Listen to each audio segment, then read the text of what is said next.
Hey everyone, welcome back to my channel. Today's story time is honestly something that I had almost forgotten about for a really long time because I haven't really had any reason to remember it. Back when I was working in cosmetics, because as you guys know I did my full diploma of beauty therapy and I went and worked in a shop called Kit Cosmetics, which no longer exists unfortunately. I'll give you the backstory because I feel like the backstory is really important to the story.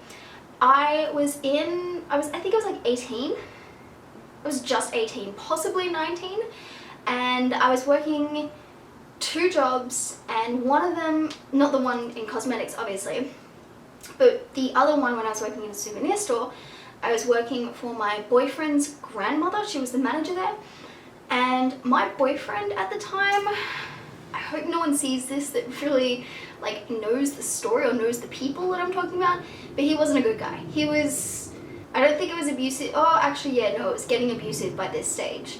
So we were living together in like a 1-bedroom apartment, and he was monitoring everything that I was doing, and I was getting really stressed, and I was suffering from quite a lot of stress. And I was working in cosmetics for the first time in my life, and I loved it, but one of the things about working in cosmetics is that you have to wear the products that are sold at that store. So you had 2 options: either use your 40% discount, which by the way I miss like nobody's business, or go in early to your shift and put on some of the makeup while it's there. And this is something that is commonplace in cosmetics. Like, everyone does it. You know, you'll often see people at the counters doing their makeup or trying on the latest product and that sort of stuff, and you just have to use the testers just like everyone else. And when you're working there, one of the things is you're not really allowed to let people use the testers on their own because they do it unhygienically, and it's just not a fun time for us and for other customers because the testers are the things that we use when we do someone's makeup, and people pay quite a lot of money to get their makeup done by a professional makeup artist.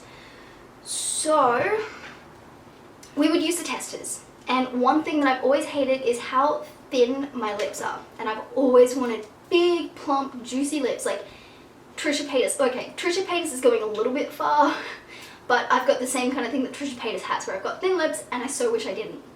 So when I started working at Kit, they sold Too Faced, and Too Faced had, was it Lip Injection XXL, I think, and I fell in love with this stuff. So I bought some for myself. I don't know where it is now, to be honest with you. I think I might have thrown it out because of this story. So this story starts with me trying products. I was trying red lipsticks, I was trying purple lipsticks, I was trying all these different lipsticks, and I was going through a lot of stress. So my family was going through, it was crazy. My mom and my brother, I had just been kicked out, and then my mom and my brother had just moved back down to Sydney, and I was stuck with an abusive boyfriend and no way to kind of leave. So I was going through quite a bit of stress, and then I kid you not, my lips reacted so badly to something. So I'd only been working in cosmetics for like maybe a couple of weeks, maybe a month, and my lips blew up. Blew up like nobody's business. Like, it looked like I'd had lip injections. It was that bad. I really hope that I could show you guys like a photo, but obviously I wasn't. I mean, I did take a few photos of my lips when they're at their worst because I was like, what the fuck is this? But I don't think I have those photos anymore. I do have a few photos that I posted on Instagram because my lips were just at that big stage. Like, they stung a little bit, but they weren't like looking evidently bad. And I also started suffering from this disgusting like fungal thing on my belly button, like my stomach, like waistline area kind of thing. And I thought that was from stockings. Anyways, I go to the pharmacy, they give me an antifungal cream for this, and they kind of didn't know what to do about this. My lips were huge, you guys, and I couldn't talk like this. Like, it hurt to talk, and I couldn't touch them, and they were red. And then when it got worse, because obviously them swelling up and hurting wasn't enough, literally all the skin on my lips just disappeared.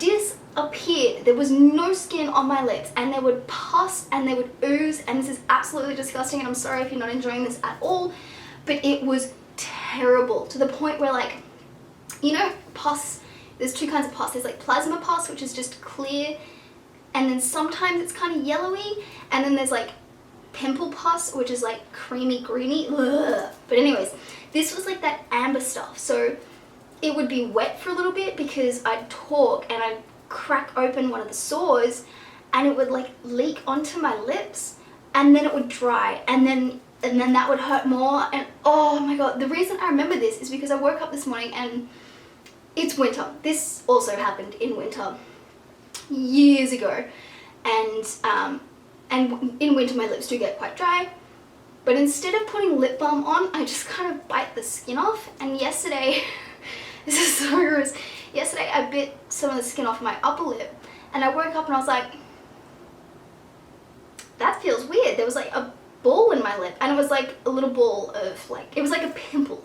So like the green creamy pus. I'm like an expert in pus. This is disgusting. I'm so sorry if I'm grossing you guys out, but I just needed to tell you this story time because it was just blah, blah, blah. But yeah, so I popped that, and I didn't put any lip color on today because I was like, I don't really want to risk it. But anyway, this like skin infection thing that I had, I don't know what the fuck it was. Doctors were saying it was herpes, and they gave me like herpes cream, like cold sores, but this was so much worse than cold sores because I've had cold sores before, and they're like normally in the corners or like on the upper lip or the bottom lip just here, and they'd be like dry, like really dry, but these were like all along my lips, like all over my lips, and they were oozing. It was the worst thing I've ever gone through. So I started taking this this like anti-herpes cream, I guess, and it didn't, like, it had kind of work, but it didn't really get better. And then I ran out of the cream, and I was like, well, I'll just try pawpaw cream. Long story short, I don't know how long it took, but it finally calmed down. Same with the belly button thing, because it literally, okay, my dad seems to think that the belly button thing was shingles, which is caused by stress. The lip thing, I'm like pretty much 100% certain that it was also stress related. I don't think it was cold sores because like I hadn't been kissing anyone with cold sores, if that makes sense. I have no idea, I don't know. But yeah, it was disgusting. It was just the worst thing in my life. So the reason I wanted to make this story is because I just remembered about it because my lips have been dry and hurting now, but it's a different kind of hurt. Like they were tingling and stinging, and it felt like the skin was just melting. It was not fun. It was so not fun. And then obviously I was working in cosmetics, so I couldn't wear anything on my lips, and I couldn't even talk or smile. So I was like these massive fucking disgusting lips. It was terrible. It was so embarrassing. Oh my god, I kind of hope that I have pictures of this, but I kind of also really don't. But if I do, I will insert them. Because honestly, I don't know, I guess the one thing is that it could, like, it should have been cold sores, if that makes sense. Like, that's the most logical explanation for what it was. But I've never had a cold sore like that before, and I haven't had one like that since. And thankfully, like, knock on wood, oh my god, I haven't had that chaos happening on my mouth since. But yeah, I think I'm a little bit more cautious. I don't wear as much makeup as I used to, and yeah, I don't know. Has anyone else had this like skin eating disease thing? It was so bad, you guys. Oh, it was terrible.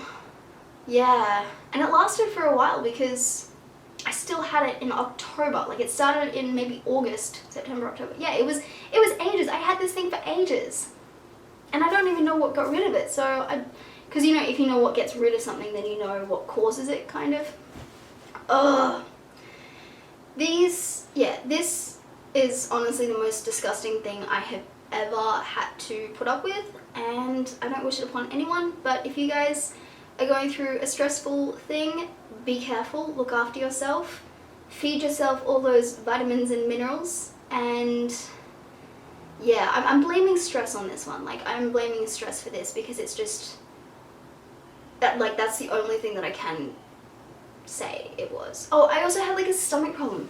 Ugh, it's just worst time of my life. And I'll probably do another story time about this from another perspective if you guys like it, because I have so many stories to tell from that time in my life.